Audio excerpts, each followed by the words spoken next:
Style, ada yang bisa kami bantu, Kak? Halo Min, bajunya kok kekecilan sih? Saya nggak gendutan loh padahal. Halo, dengan Femi Style, ada yang bisa kami bantu, Kak? Min, ini kok bahan bajunya beda sama yang kemarin saya beli? Halo, dengan Ini Femi. bajunya kok beda sama yang di foto? Kamu mau nipu ya? Tolong ya, balikin uang saya. Kualitas Halo? kayak gini mah kemahalan. Mending saya beli di lapak sebelah. Bisa refund nggak? Halo, dengan Femi Style.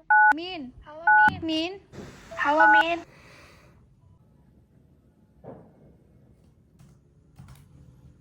Kerap kali mendapatkan komplain dari customer, padahal kita sudah menyiapkan dan mengirim barang sesuai dengan pesanan mereka. Bagaimana cara mengatasi komplain dari para customer?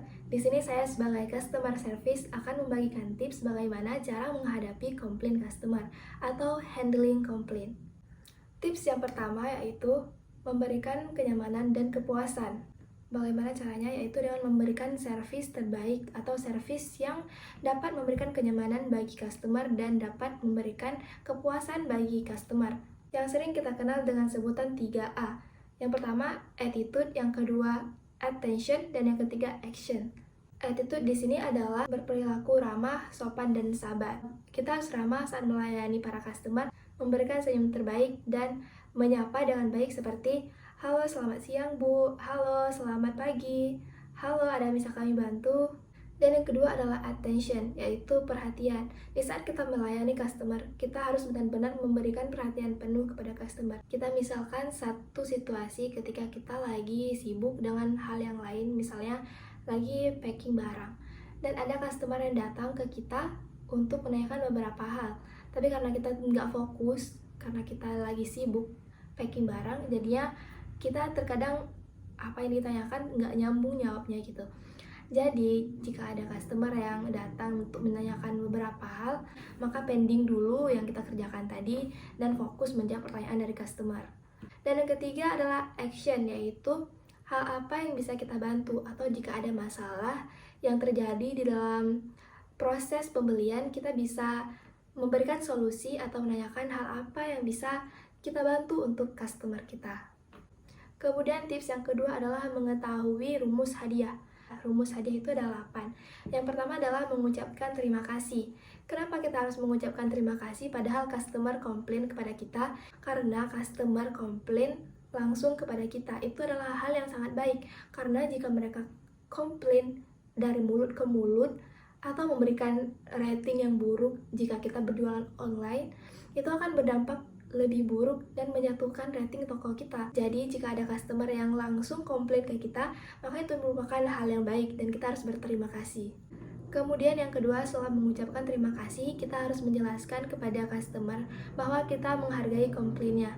Kita bilang bahwa, iya ibu, kami mengerti, kami menghargai komplainnya. Kemudian setelah kita menjelaskan bahwa kita mengerti akan komplain yang disampaikan oleh sang customer, kita bisa menyampaikan permintaan maaf atas masalah yang terjadi. Kemudian selanjutnya kita bisa janjikan untuk segera menyelesaikan permasalahan tersebut seperti, baik ibu, kami mengerti permasalahannya, kami mohon maaf sebelumnya dan kami akan segera mencoba mengatasi permasalahan tersebut. Nah, selanjutnya adalah tanyakan untuk mendapatkan informasi. Jadi misalkan customer kita mengeluh seperti, saya ada kendala di sini bla bla bla bla.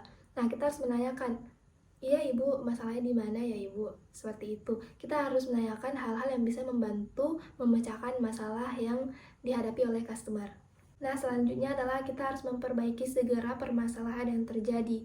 Jika kita sudah menanyakan permasalahan apa yang dialami oleh customer, dan kita harus sesegera mungkin mengatasi permasalahan tersebut.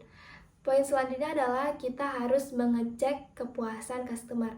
Jadi setelah kita memperbaiki masalahnya, kita harus follow up kembali. Kita harus menanyakan kembali kepada sang customer, halo ibu, bagaimana, apakah masalahnya sudah teratasi? Halo ibu, apakah ibu sudah puas dengan pelayanan kami? Atau halo ibu, apakah masih ada yang bisa kita bantu? Seperti itu. Kemudian yang terakhir adalah cegah terjadinya masalah di masa depan. Masalah-masalah yang sudah terjadi sebelumnya kita harus pastikan tidak akan terjadi lagi di masa depan. Kita harus selalu mengimprove dan memperbaiki setiap permasalahan yang terjadi dan pastikan hal tersebut tidak akan terjadi lagi di masa depan. Nah, kita sebagai customer service di sini ada hal-hal yang perlu kita hindari agar tidak membuat customer marah. Apa saja hal-hal tersebut? Yang pertama adalah jangan meremehkan customer. Kemudian, jangan menganggap remeh kebutuhan customer. Karena kebutuhan setiap customer itu berbeda-beda, jadi kita tidak boleh menyamaratakan customer A dan customer B. Kemudian mengancam customer. Ini nggak boleh ya. Misalnya kita berjualan online dan customer komplain dengan memberikan bintang 1. Kemudian kita mengancam customer dengan mengatakan seperti ini. Ibu harus ubah penilaiannya, kalau nggak diubah saya akan lapor. Nah, hal yang seperti itu harus dihindari ya. Kemudian yang kelima, memberikan nasihat yang tidak tepat. Misalnya seperti, ini rada-rada sensitif apalagi untuk wanita. Biasanya seperti ini. Ada customer yang komplain bajunya nggak cocok gitu sama dia. Terus kita bilang, itu bukan salah bajunya ibu, hanya saja ibu yang gemukan, makanya bajunya tidak cocok. Nah, itu harus benar-benar dihindari agar tidak memancing emosi dan kemarahan dari customer. Dan tips yang terakhir dari saya adalah menggunakan magic word, yaitu kata-kata yang bisa bikin baper pelanggan tapi juga membuat hati gembira. Seperti baik bu, semoga harinya menyenangkan. Baik kak, sis, jangan lupa senyum ya kak, gitu. Ya kak manis, jangan lupa minum, selamat beraktivitas, atau semoga harinya lancar. Ya, seperti itu. Jadi itulah beberapa tips yang bisa saya berikan untuk memuaskan customer.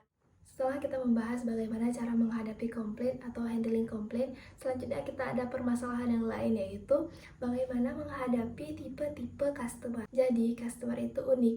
Cara menghadapi satu customer dengan customer yang itu berbeda. Kita tidak boleh menyamaratakan cara menghadapi antara satu customer dengan customer lainnya, tapi berilah solusi yang tepat untuk customer yang tepat. Biasanya dalam berjualan online sering jumpai 4 tipe customer. Customer yang pertama yaitu customer yang hanya peduli tentang harga. Biasanya tipe customer yang seperti ini, dia hanya mempedulikan harga yang murah, tapi tidak peduli dengan kualitas dari produk yang ingin mereka beli. Jadi di saat kita menghadapi customer yang seperti ini, kita tidak perlu menjelaskan secara panjang lebar kelebihan-kelebihan dari produk yang kita jual. Jadi kita hanya perlu memberikan produk dengan harga murah sesuai dengan permintaan sang customer tadi. Kemudian tipe yang kedua ini adalah tipe customer yang paling suka komplain. Jadi tipe customer yang seperti ini, ada aja kesalahan dari produk yang kita jual dan dia akan selalu komplain tentang produk yang kita jual. Jadi bagaimana cara menghadapi customer yang seperti ini? Saya sudah menjelaskan di penjelasan yang sebelumnya tentang bagaimana cara menghadapi customer yang suka komplain. Kemudian tipe customer yang ketiga. Tipe customer yang ketiga ini adalah memang tipe customer yang mencari produk. Jadi dia memang mencari kualitas dari produk yang dia beli. Dan biasanya customer-customer yang seperti ini sering menanyakan hal-hal yang memang mereka sudah ketahui, tapi hanya ingin memastikan. Nah, kita sebagai customer service atau kita yang sebagai penjual harus siap dengan pertanyaan-pertanyaan yang akan mereka ajukan. Dan akan lebih baik jika kita bisa memberikan testimoni-testimoni yang terpercaya agar mereka lebih yakin untuk membeli produk di tempat kita. Nah, yang keempat adalah influencer customer. Biasanya customer yang seperti ini datang mencari produk yang lagi ngetrend. Apa yang lagi dipakai artis A, atau apa yang sedang dipakai oleh idol, atau apa yang sedang dipakai oleh teman sekantornya, yang sedang dipakai oleh selebgram, yang sedang viral di TikTok, di Instagram, atau sebagainya. Nah, untuk jenis customer yang seperti ini, kita tidak perlu menjelaskan panjang lebar. Kita harus menyentuh sisi emosional mereka. Seperti contohnya kita mengatakan bahwa, wah, baju ini sangat cocok untuk Anda, gitu. Kita hanya perlu menyentuh mereka secara emosional, seperti mengatakan bahwa wah, produk ini memang sangat cocok dengan ibu, wah, ibu bakal tampil lebih cantik dengan produk kita, gitu. Atau kita bisa tambahkan review-review artis yang memang memakai produk yang sama seperti yang sedang kita jual. Nah, di antara customer 1, 2, 3, dan 4, biasanya customer 1 dan 2 itu jarang membeli. Dan yang sering membeli itu customer 3 dan 4. Jadi, kita harus lebih memfokuskan kepada customer 3 dan 4, namun juga jangan mengabaikan customer 1 dan 2. Baiklah, kita masuk ke permasalahan selanjutnya, yaitu bagaimana cara menghadapi customer dan bagaimana cara mendagih piutang dari customer yang malas membayar hutang. Jadi di sini saya akan membagikan 7 tips bagaimana cara menagih piutang dari sang customer tersebut. Jadi tips yang pertama adalah list semua piutang yang belum dibayar oleh customer. Kita harus mengelis semua mulai dari omset yang paling besar hingga omset yang paling kecil. Kemudian tips yang kedua adalah buat sistem jatuh waktu pembayaran atau versus realisasi pembayaran. Jadi kita akan membuat list dari yang paling lama hingga yang paling dekat jatuh temponya. Kemudian setelah disusun list tersebut, maka akan lebih mudah kelihatan siapa aja yang belum membayar piutang kepada kita. Kemudian poin yang ketiga adalah targetkan customer yang mana yang harus bayar segera. Dan poin yang keempat, kita harus memikirkan bagaimana cara penyelesaian pembayaran yang win-win. Misalnya dengan cara penyelesaian cicil berapa kali atau dengan cash diskon. Jadi jika mereka membayar dengan cash, kita akan memberi mereka diskon. Jadi jangan sampai kita hanya datang kepada customer yang mempunyai piutang hanya untuk menagih tanpa kita pikirkan terlebih dahulu bagaimana cara penyelesaian pembayarannya. Kemudian yang kelima adalah pikirkan konsekuensi bagi customer yang tidak mau mengikuti aturan yang telah disepakati. Jadi jika customer nggak mau mengikuti aturan yang telah disepakati, maka kita bisa memberi konsekuensi seperti denda. Atau memang jika bisa dibicarakan baik-baik, maka bisa dilakukan musyawarah lagi secara baik-baik.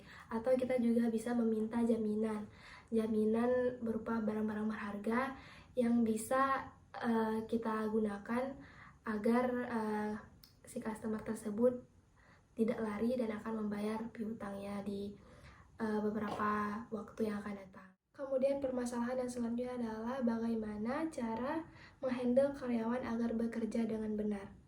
Jadi ada pepatah yang mengatakan bahwa the success of your business if you success manage your team. Sebenarnya kenapa sih banyak karyawan yang tidak disiplin?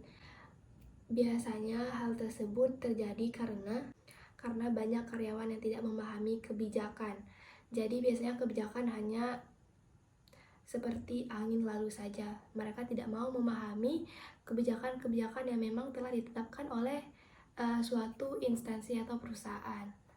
Kenapa karyawan itu tidak disiplin adalah karena instansi atau perusahaan tersebut tidak konsisten dalam menerapkan kebijakan.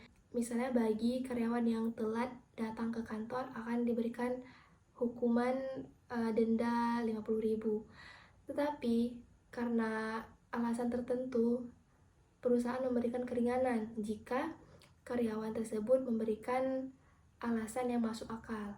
Perusahaan tidak konsisten, maka kebijakan tersebut juga tidak dapat dihargai di mata para karyawan, dan itu hanya akan menjadi kebijakan yang seperti sebelumnya, seperti angin lalu. Yang ketiga adalah bagaimana cara agar karyawan tersebut disiplin, yaitu dengan membuat kebijakan tertulis. Jadi kebijakan tidak bisa hanya dikatakan begitu saja. Kebijakan tersebut juga harus ditulis dan ditempatkan di tempat-tempat yang memang sering dilewati oleh karyawan, yang bisa dilihat dan dibaca oleh karyawan. Tidak hanya kebijakan saja yang harus ditulis, namun bagi orang-orang yang tidak menjalankan kebijakan atau indisipliner itu juga harus ditulis. Misalnya kawan A terlambat datang, kita harus mencatat dia hari ini datang di pukul berapa dan pulang pukul berapa. Jadi kita punya catatan khusus pada bulan ini siapa aja yang telat dan siapa aja yang datang cepat gitu. Akhirnya kita telah sampai di akhir video. Saya sudah menjelaskan bagaimana cara menghadapi komplain dari customer, bagaimana menghadapi tipe-tipe customer, bagaimana cara menagih hutang terhadap customer yang malas membayar hutang, dan bagaimana cara menghadapi karyawan yang tidak disiplin. Maka hanya itu saja yang bisa saya sampaikan dalam video ini. Semoga video ini bermanfaat dan dapat dijadikan referensi jika teman-teman ingin mencari hal-hal terkait yang ada dalam video ini. Baiklah, saya akhiri dengan wabillahi taufiq wal hidayah. Semoga kita semua dalam keadaan sehat dan senantiasa diberikan perlindungan oleh Allah Subhanahu wa Ta'ala. Assalamualaikum warahmatullahi wabarakatuh. See you.